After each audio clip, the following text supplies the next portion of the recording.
Hello guys, welcome to एजुगिरी। I hope all you are doing great. आज हम एजुगिरी पे 23 जनवरी का द हिंदू एनालिसिस करेंगे। चलिए स्टार्ट करते हैं। Marco Rubio calls for talks on migration as he meets Jaishankar. तो ट्रम्प जो है वो पावर में आ चुके हैं। हमें पता है कि ट्रम्प पावर में आ चुके हैं, बट ट्रम्प जो है वो बहुत सारी चीजें कर रहे हैं। He is taking too many steps. Birth right से सिटीजनशिप खत्म कर दी। बर्थ बर्थ से सिटीजनशिप, ठीक है ना, कि बर्थ अगर किसी का यूएसए में हो रहा है और उसके अगर पेरेंट्स सिटीजन्स नहीं भी हैं तब भी सिटीजनशिप दी जा रही थी पहले, अब नहीं दी जाएगी यूएस के अंदर। इंडियंस को इफेक्ट करेगी। बहुत सारे इंडियंस ऐसे बैठे हैं वहाँ पर जो सिर्फ जॉब कर रहे हैं, सिटीजनशिप है नहीं है, परमानेंट वहाँ पे वो है नहीं है, बट बच्चे पैदा हो रहे हैं तो वो कहते चलो बच्चों का तो परमानेंट हो गया ना, वो अब नहीं होगा। ये चेंज हो गया है, राइट। अब वीजाज हैं इंडियंस के, तो अब जयशंकर जी को वहां पे बात क्यों करनी पड़ी, क्योंकि इंडियंस इफेक्ट हो रहे हैं तो ऑब्वियसली हमारे एक्सटर्नल अफेयर्स मिनिस्टर को बात करनी पड़ेगी, ठीक है ना। US wants to address the issue of illegal migration with India. US secretary of state Marco Rubio. अब यहाँ पर हमें क्या लिखना है कि who is the new US secretary of state. US secretary of state कौन है? Marco Rubio. कौन है? मार्को रूबियो, ठीक है। अब वो मिले हैं external affairs minister S Jaishankar से। ठीक है, क्यों? क्योंकि हमारे यहाँ से इलीगल माइग्रेशन की, लोग जो इलीगली एंटर कर रहे हैं यूएसए, वो बहुत ज्यादा है। इलीगल माइग्रेशन क्या होता है? विदाउट वीजा, ठीक है ना, लोग जंगलों के थ्रू जाते हैं और यूएसए एंटर करते हैं, तो ये बहुत बड़ी प्रॉब्लम है, उसलिए मिल रहे हैं वो, ठीक है। Order cancelling citizenship by birth right, तो ये बहुत बड़ी प्रॉब्लम है। बर्थ राइट से जो सिटीजनशिप मिलती थी वो अच्छी बात थी इंडियंस के लिए एटलीस्ट, ठीक है ना। अब यूएसए ने वो मना कर दिया है, ये हम ऑलरेडी नोट कर चुके हैं। तो हमने ये नहीं नोट किया कि यूएस सेक्रेटरी ऑफ स्टेट कौन है? मार्को रूबियो है, ठीक है। उसके बाद court reserves verdict on FIR against gallery in MF Hussain painting. तो एमएफ हुसैन की जो पेंटिंग थी उसके अंदर जो इंडियन भगवान है उनको सही तरीके से नहीं दिखाया हुआ था। तो सबसे पहले तो दिल्ली हाई कोर्ट ने बोला कि आप इसको रिमूव करो, ठीक है ना। अब एफआईआर ओनर्स के अगेंस्ट, जो वो दिल्ली म्यूजियम चला रहे हैं, उनके अगेंस्ट होनी चाहिए या नहीं, ये सोचा जा रहा है कि होनी चाहिए या नहीं होनी चाहिए, राइट। तो वो देखेंगे। ये आर्ट वर्क जो है वो रिमूव कर दिए गए हैं। Section 299 of Bharatiya Nyaya Sanhita, deliberate and malicious acts intended to outreach religious feelings of any class by insulting its religious और रिलीजियस बिलीफ, तो ये वायलेट हुआ है। तो सेक्शन 299 ऑफ बीएनएस, ठीक है। जितने भी क्लैट वाले बच्चे हैं ये लीगल एप्टीट्यूड के लिए इसको पढ़ेंगे, इसको समझेंगे। इसमें बेसिकली क्या है कि अगर कोई जान पूछ के, मैलिशियस इंटेंशन, जान पूछ कर एक कोई रिलीजियस फीलिंग को हर्ट करने के लिए एक्ट करते हैं, तो फिर ये ऑफेंस कमिट होता है सेक्शन 299 के अंदर, ठीक है ना। Feeling hurt, hurting religious feeling, ठीक है ना। बाकी सब ये लिख सकते हैं कि अगर बाई चांस सेक्शन पूछ लें, बहुत कम एक्सपेक्टेड है कि ये सेक्शन पूछेंगे, कौन सा सेक्शन ये कहता है, but yes then also you can write this, ठीक है। उसके बाद now CBI seeks death sentence for convict in RG Kar murder case. तो आर्जिकल मर्डर केस के अंदर बहुत ज्यादा आवाजें उठ रही हैं कि डेथ सेंटेंस क्यों नहीं दिया गया। क्योंकि वो कह रहे हैं कि रेयरेस्ट ऑफ रेयर नहीं है ये। तो आप मुझे बताना इन द कमेंट्स, आपके अकॉर्डिंग ये रेयरेस्ट ऑफ रेयर है या नहीं। मेरे अकॉर्डिंग तो रेयरेस्ट ऑफ रेयर है। मेरे अकॉर्डिंग अगर रेप के बाद मर्डर कर दिया जाता है तो वो रेयरेस्ट ऑफ रेयर है। देखो, जब कोई रेप करता है तो उसको, मतलब मैंने ये डिस्कशन हो रही थी, ठीक है, घर पर ही, तो किसी ने बोला कि रेप के बाद, रेप जब होता है और जिंदा रहती है लड़की, तो वो डेथ सेंटेंस इसलिए नहीं देते हैं कि चलो मर्डर नहीं किया, फिर भी जिंदा है, चलो कवर कर जाएगी एंड ये वो। बट अगर रेप के बाद मर्डर ही कर दिया तो बचा क्या ना, तो फिर इसको भी टाटा बाय बाय होना चाहिए। ये भी एक कॉन्सेप्ट है, ठीक है। आपकी क्या ओपिनियन है, मैं जानना चाहूंगी, क्योंकि आप मेरे भारत का फ्यूचर हो। आपकी क्या ओपिनियन है? What do you think? And specially लड़का लोग, तुम्हारी क्या ओपिनियन है? तुम्हें कंसेंट के बारे में पता है? क्योंकि मैं बात करना चाहती हूँ कंसेंट के बारे में। तुम चाहते हो कि मैं अपने इस चैनल पे नहीं करूंगी, मैं दूसरे चैनल पे करूंगी, एक दो वीडियोस बनाऊंगी, and I want to talk to the men of the country, not the men, the little boys out there who do not know about sex, consent, rape, ये सब चीजों के बारे में बात करना चाहूंगी, ठीक है। अब आगे, excavation begins of ancient wall near Sambhal mosque. अब यहाँ पर सबसे पहले आपको क्या पता होना चाहिए, संबल वाला जो इशू है वो कहाँ का है? उत्तर प्रदेश का है। तो संबल में जो मॉस्क है, कहा जाता है कि वहां पे पहले टेम्पल हुआ करता था, टेम्पल को रिमूव करके मॉस्क बना, ठीक है। तो अब वहाँ पे पास में एक वेल है, उसको भी कवर किया हुआ है, उसको भी इंक्रोच किया हुआ है। इंक्रोच का मतलब क्या होता है कि वो कोई और इलीगली आके उसके ऊपर बैठ गया है। तो देखते हैं इसमें क्या होता है, ठीक है, फिर हमें पता चलेगा। अभी हमें कुछ नोट नहीं करना है, बस हमें इतना पता होना चाहिए कि संभल जामा मस्जिद वाला जो शाही जामा मस्जिद वाला इशू जो संभल का है, संभल कहाँ पर है, यूपी में, इतना आपको पता होना चाहिए, ठीक है। Flagship scheme for girl child has help defeat बाइस। बाइस क्या होता है कि आप इक्वल ट्रीटमेंट नहीं दे रहे हो, आप किसी की तरफ झुक रहे हो, ठीक है ना। और इंडिया में हमेशा से झुकाव किसकी तरफ रहा है, लड़कों की तरफ, ठीक है ना। इंडिया में झुकाव किसकी तरफ रहा है, अब तो बहुत सारे परिवार ऐसे हैं, मैं एक ऐसे परिवार से आती हूँ जहाँ पर मेरे को इक्वल ट्रीटमेंट, क्या मेरे को तो स्पेशल ट्रीटमेंट मिला है, ठीक है ना। हमारे घर में ऐसा नहीं होता था कि तुम लड़की हो तुम ये नहीं कर सकते हो, तुम लड़का हो तुम ये नहीं कर सकते हो, जिसमें जो पोटेंशियल है करने की वो करो, ठीक है ना। तो इक्वल ट्रीटमेंट था।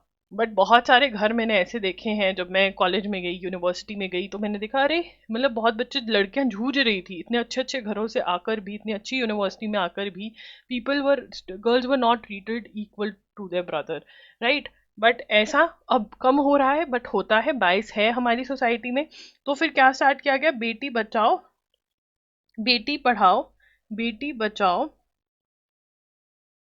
बेटी पढ़ाओ कैंपेन। तो ये कैंपेन बेटी बचाओ बेटी पढ़ाओ कैंपेन क्या है इसकी full form, save and educate the girl child. तो ये कैंपेन हेल्प्ड ओवरकम जेंडर बाइस, कि जेंडर के बेसिस पे जो अनइक्वल ट्रीटमेंट होता है, ठीक है ना, तो वो जो है खत्म करने की कोशिश करी गई है, ठीक है ना। On Wednesday set district with historically low sex ratios, remarkable improvement due to this campaign, scheme was launched in, now this is very important, मैं हमेशा बोलती हूँ स्कीम जब लॉन्च हुई वो बहुत इंपॉर्टेंट है। Scheme launched by PM in Panipat, Haryana in 2015, addresses the declining child sex ratio and related issues of women empowerment, addresses the declining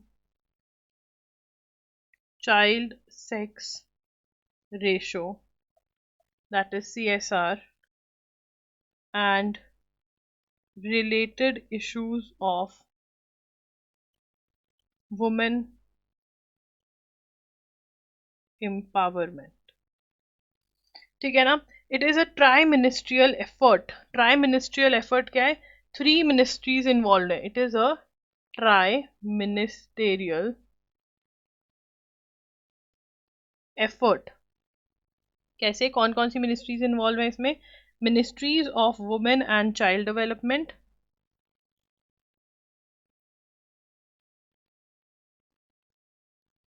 health and family welfare,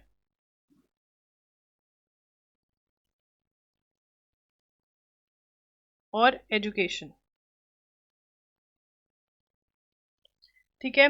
the key element of scheme includes enforcement of the preconception and prenatal diagnostic techniques act, a nationwide awareness and advocacy campaign, and multi sectoral action in select 100 districts at the first place. तो CSR मतलब क्या होता है कि एक ratio होते हैं कि अगर इतने लड़के हैं तो इतनी लड़कियां हैं, तो वो रेशो कम थी लड़कियों के हिसाब से, कि लड़कियां बहुत कम पैदा हो रही है, क्यों, क्योंकि लोग उनको पेट में ही मार देते हैं, ठीक है ना। तो ये क्या था, दिस जो बेटी बचाओ बेटी पढ़ाओ क्या था, इन्फोर्समेंट ऑफ, इसमें ये स्कीम लगा के क्या इन्फोर्स किया, enforcement of preconception and prenatal diagnostic techniques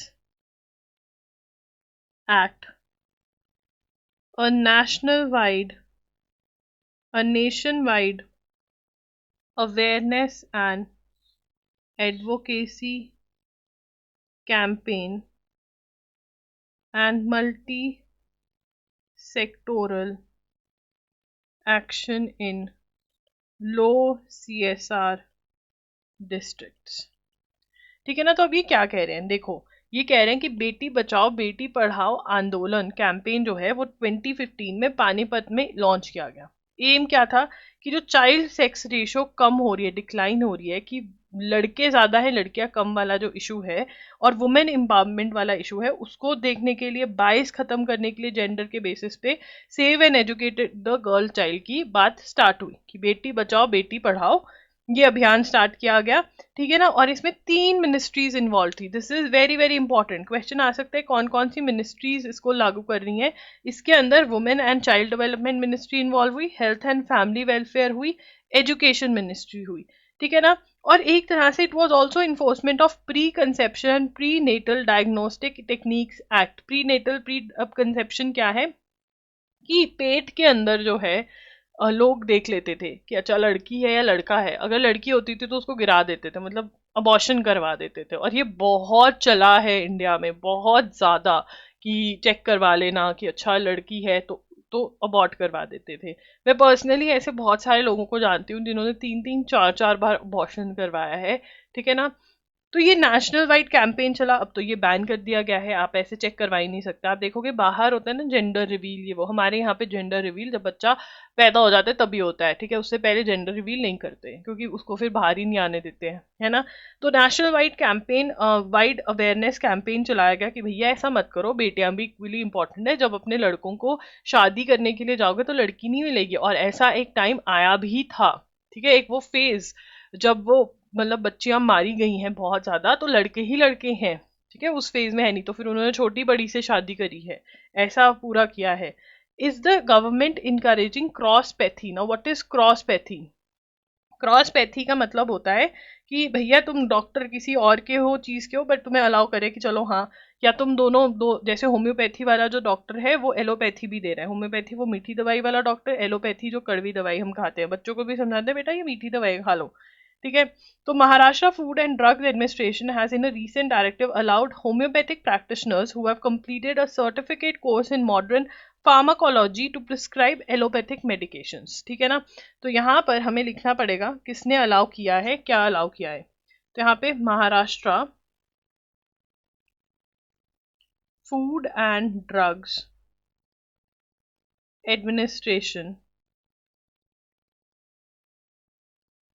has allowed homeopathic practitioners who have completed a certificate course in modern pharmacology to prescribe allopathic medications. किसने किया है? महाराष्ट्र में अलाउ किया गया है कि होम्योपैथी वाले जिन्होंने एक कोर्स करा हुआ है, सर्टिफिकेट कोर्स किया हुआ है मॉडर्न फार्माकोलॉजी में, वो मेडिकेशंस दे सकते हैं। ठीक है जी, सो यहाँ पर महाराष्ट्र ने क्या अलाउ कर दिया है? महाराष्ट्र ने अलाउ कर दिया कि एक होम्योपैथिक डॉक्टर जो है वो एलोपैथी मेडिसिन दे सकता है। और इस चीज को कि जब एक होम्योपैथिक मेडिसिन एलोपैथी दे सकता है उसको क्या कहते हैं? Cross pathy. The term used is cross pathy. ठीक है ना, तो क्रॉस पैथी अलाउ कर दी है। अब इसके अंदर ये चैलेंज कर दी गई है। ठीक है ना, ये जो है इसके ऊपर क्वेश्चंस उठाए जा रहे हैं और इसके अंदर सुप्रीम कोर्ट की जजमेंट भी आई हुई है 1996 में, जिसमें एक होम्योपैथिक डॉक्टर ने ट्रीटिंग एलोपैथिक मेडिकेशन से ट्रीट कर रहे थे और पेशेंट की डेथ हो गई थी। तो उसमें कहा गया था कि जो क्वालिफिकेशन है उसके हिसाब से आप मेडिसिन दे सकते हो, राइट। तो यहाँ पे क्रॉस पैथी की बात हो रही है, महाराष्ट्र में ये नोटिफिकेशन आई है। What is the new is US new rule for exporting AI chips? तो अब यहाँ पर क्योंकि डोनाल्ड ट्रंप आए हैं तो मैंने बताया कि आपको नई चीजें कुछ यूएस में हो रही हैं। तो USA's new rule for exporting AI chips. अब यहाँ पर एक्सपोर्टिंग का मतलब क्या होता है? जो दे रहे हैं, ठीक है ना, बाहर की कंट्रीज को दे रहे हैं, बाहर कंट्रीज बाहर ही होती हैं, तो कंट्रीज को दे रहे हैं, ठीक है ना। तो उसके अंदर इन्होंने इंडिया को कहाँ प्लेस किया है, ये हमारे लिए बहुत ज्यादा जरूरी है जानना कि इंडिया को कहाँ पर प्लेस किया है। With an objective to advance increased control over circulation of AI chips and technology, US Bureau Industry and Security introduced a tiered framework for licensing. मतलब डिफरेंट टाइप्स ऑफ फ्रेमवर्क्स हैं licence देने के लिए AI chips के लिए। It held the regulations were in tandem with national security and foreign policy interest. Further, it would help cultivate a secure and trusted technology ecosystem for the responsible use of diffusion of AI. तो अब यहाँ पर ठीक है ना, इसका objective क्या है जो ये एआई लेकर आ रहे हैं, इसका ऑब्जेक्टिव जो रूल्स एंड रेगुलेशंस लेकर आ रहे हैं एआई से रिलेटेड, ऑब्जेक्टिव है to increase to advance increased control over circulation of artificial intelligence. तो यहाँ पर इनका एम क्या है कि ये सर्कुलेशन ऑफ आर्टिफिशियल इंटेलिजेंस पे कंट्रोल लेकर आना चाहते हैं। हर कंट्री को ये नहीं देना चाहते, आर्टिफिशियल इंटेलिजेंस को ये कंट्रोल करना चाहते हैं कि भैया जिस कंट्री को हम चाहें उसी के पास चिप्स पहुंच सके, हर कंट्री के पास ये चिप्स जो है वो नहीं पहुंच सके, ठीक है ना। उसके बाद ये कौन लेकर आया है, यूएस ब्यूरो ऑफ, लिखेंगे US bureau of industry and security. क्या इंट्रोड्यूस किया है, introduced framework for licensing and exports. तो introduce framework for licensing and exports, ठीक है ना, ये फ्रेमवर्क लेकर आए हैं। कौन लेकर आए हैं, US bureau of industry and security वाले, ठीक है। अब यहाँ पे टियर्ड सिस्टम लेकर आए, क्या लेकर आए हैं, they have come up with tiered framework. Tiered framework मतलब different laws for different countries यहाँ पर लेकर आए हैं, ठीक है ना। और ये क्या कह रहे हैं कि हमारी नेशनल इंटरेस्ट और फॉरेन पॉलिसी इंटरेस्ट के लिए लेकर आए हैं। What technology are we discussing? Broadly, regulation concerns advanced computing chips and certain closed AI model weights. AI models are software programs that comprise of series of, तो यहाँ पे mathematical operations होते हैं, तो AI वाले टास्क और programme होते हैं, इनके बारे में बात करें, ठीक है। तो रेगुलेशंस क्या प्रपोज कर रहे हैं, ठीक है ना, new regulations update existing rules segregating मतलब segregating countries into 3 tiers। तो कंट्रीज को 3 में डिवाइड कर रहे हैं, कितने डिवाइड कर रहे हैं, 3 टीयर्स में डिवाइड कर रहे हैं, ठीक है ना। एक किस में डिवाइड कर रहे हैं, the first of these tiers entail no restrictions for the export, re export और ट्रांसफर ऑफ एडवांस्ड। तो पहली टाइप क्या है, no restrictions for the export, re export और transfer of advanced computing chips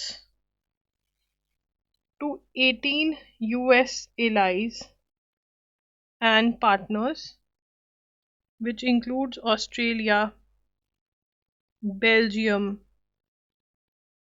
Canada, South Korea, UK and Japan। तो मतलब इन countries को कोई भी रिस्ट्रिक्शंस नहीं है। 18 एलाइज, एलाइज का मतलब क्या होता है, फ्रेंड्स, जिनके साथ इनके अच्छे रिलेशंस हैं, ठीक है, उनके साथ कोई रिस्ट्रिक्शन नहीं है, जिसमें से कुछ कंट्रीज ये हैं और इंडिया इसमें नहीं आती है। सेकेंड टीयर कौन है, second tier introduces caps on volume and exemptions based on specifications alongside mandatory authorization and licensing। तो इसके अंदर क्या है, कैप मतलब रोकेंगे कि इससे ज्यादा हम नहीं दे सकते आपको, लिमिट लगाएंगे, एग्जाम्पशंस ले सकते हैं स्पेसिफिकेशंस के बेसिस पे, मतलब गवर्नमेंट अपने कंट्रोल में रखेगी, कुछ का अलाउ करेगी कुछ का नहीं करेगी। It holds that transactions that could contribute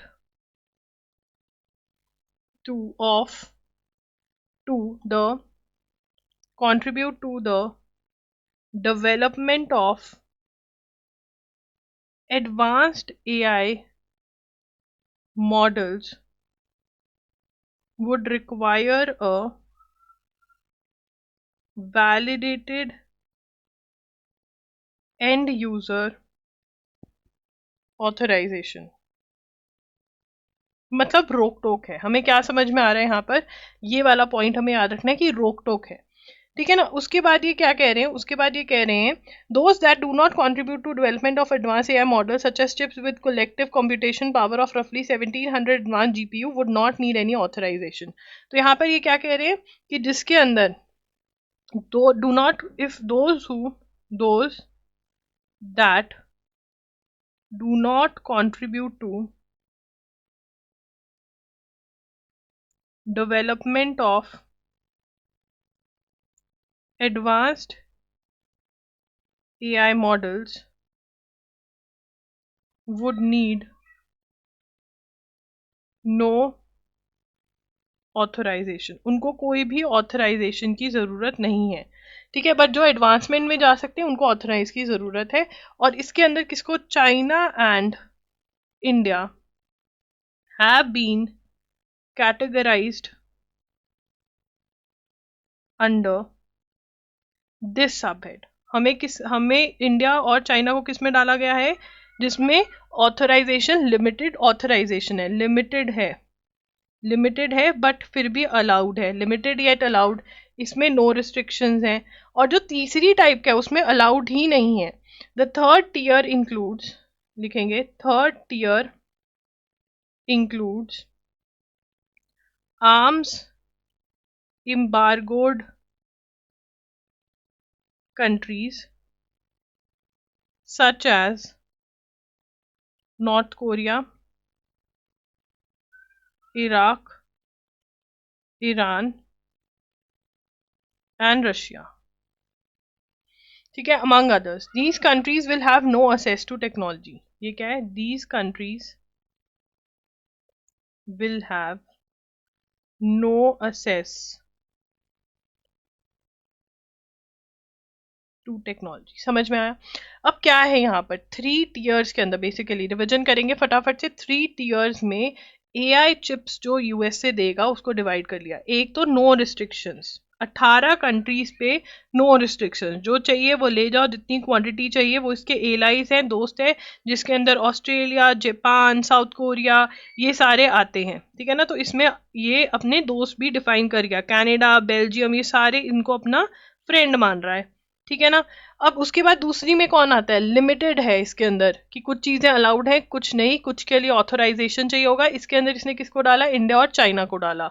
तीसरे में नॉट अलाउड एट ऑल, कुछ भी नहीं मिलेगा इनको। इसके अंदर ईरान, इराक, इन सब कंट्रीज को इसने डाल दिया है जब एआई चिप्स की बात करें, ठीक है ना। तो ये है, और ये कौन लेकर आया है, कौन सा department, US bureau of industry and security का जो डिपार्टमेंट है वो ये लेकर आया है, ठीक है। तो ये इंपॉर्टेंट है, इसके अंदर आपको बेसिक चीजें, इंडिया कहाँ पे फॉल करता है ये हमें पता होना चाहिए। One of the main objective has been to ensure that the technology और equipment do not reach the countries of concern. अब ये ऐसा क्यों किया गया, एम क्या है।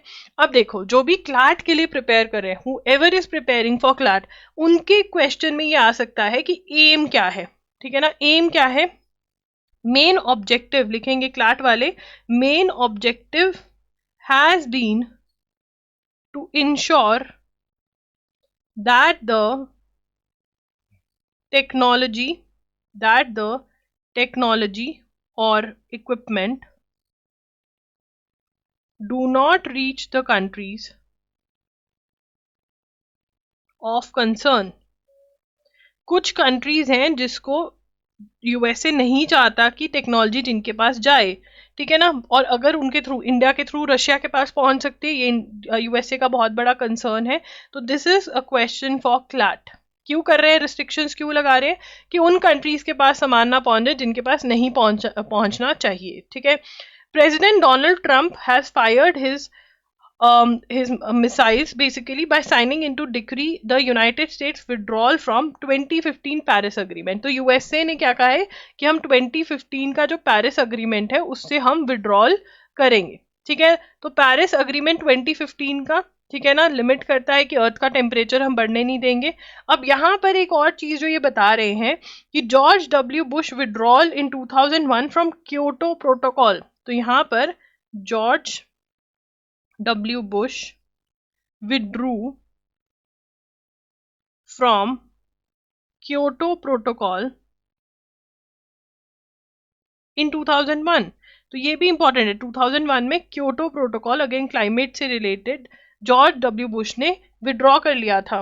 Trump of course sets a new law by being the only president to withdraw from climate change agreement twice. Trump 2 बार विड्रॉ कर चुके हैं क्लाइमेट चेंज अग्रीमेंट से।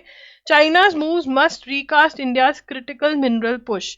On January 2, 2025, China's Ministry of Commerce expanded its export control list by including 28 entities from the United States, effectively restricting their access to a swath of items classified under dual export controls.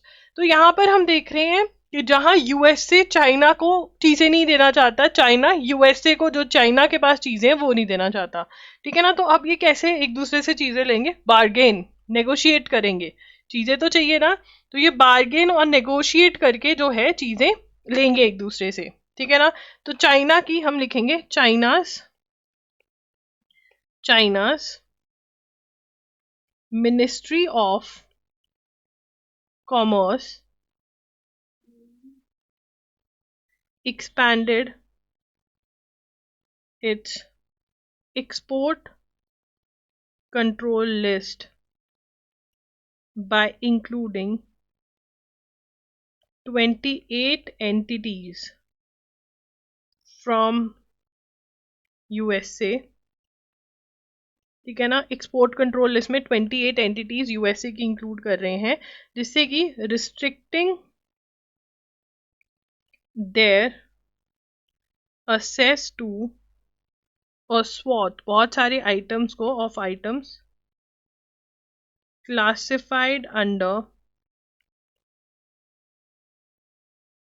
Dual use export control. ठीक है ना, अब उसके बाद at the core of these restriction lies minerals and rare and refined minerals. ठीक है, क्या है इसके अंदर? रेयर एंड रिफाइंड मिनरल्स को असेस नहीं देंगे। और जो ये रेयर और रिफाइंड मिनरल्स है ये किस लिए चाहिए होते हैं? आपको चाहिए ये बैटरीज के लिए, सेमीकंडक्टर्स के लिए। तो मतलब ये कह रहे हैं यूएसए वाले हम तुमको सेमीकंडक्टर नहीं प्रोवाइड करेंगे, चाइना वाले कहते तुमको मटेरियल ही नहीं देंगे, हम तो बनाओगे कैसे भैया। ठीक है, तो ये है इनमें, ये सारे जो है बीजिंग, सिंकम्पास, टंगस्टन, लिथियम, मैग्नीशियम, ये सारे पे कंट्रोल करने की कोशिश कर रहा है China. So guys that's it. आप loggery.in पर जा सकते हैं, वहां पर मॉक टेस्ट लाइव हो रखे हैं, MSCD 3 years and 5 years, CUT UG PG के मॉक टेस्ट मिल जाएंगे आपको, जामिया के मॉक टेस्ट मिल जाएंगे, BA-LLB के, AMU के BA-LLB के मॉक टेस्ट मिल जाएंगे, PU 3 years 5 years मिल जाएगा। इन सब के साथ आपको करंट अफेयर्स के MCQs बिल्कुल फ्री ऑफ कॉस्ट मिल रहे हैं जून 2024 से लेकर के मंथ ऑफ एग्जाम 2025 तक। ठीक है, उसके बाद आपको वन शॉट्स जो करंट अफेयर्स के वीडियो कंपाइलेशंस होते हैं 7 to 8 hours के हैं ये हर मंथ के, ये आपको मिल जाएंगे जनवरी से लेकर दिसंबर तक। वन शॉट का दिसंबर का पार्ट 2 जो है वो आज या कल में डल जाएगा, तो वो भी आप कर सकते हैं, और पार्ट 3 भी डल जाएगा। दिसंबर के MCQs भी आ गए हैं, आई थिंक 3 टेस्ट जो हैं वो डल चुके हैं, और 1 से 2 टेस्ट और डलेंगे, इससे ज़्यादा दिसंबर के टेस्ट नहीं है, तो वो भी आप सॉल्व कर सकते हैं। बंडल्स में इन्वेस्ट कर सकते हैं, वहाँ पर आपको बहुत ज़्यादा सेविंग हो जाएगी। जून टू दिसंबर का बंडल बाय करना इज़ बेस्ट। ठीक है, तो ये सब चीज़ें आप बाय कर सकते हैं, लिंक आपको डिस्क्रिप्शन बॉक्स में मिल जाएंगे। एंड ऑल्सो आपको सेशन कैसा लगा ये कॉमेंट करके बताना, इस वीडियो को लाइक ज़रूर करना एंड चैनल को सब्सक्राइब ज़रूर करना, राइट। एंड येस, आप हमारे बारे में इंस्टाग्राम पे शेयर कर सकते हैं। एंड अगर आप मेरे साथ कनेक्ट होना चाहते हैं, कोई भी डाउट है आपको, आप IM loggery पर मुझे मैसेज कर सकते हैं, मैं वहाँ पर अवेलेबल होती हूँ। DM में डायरेक्ट चैट कर सकते हैं मेरे साथ free of cost. Thank you for joining in, bye bye, take care.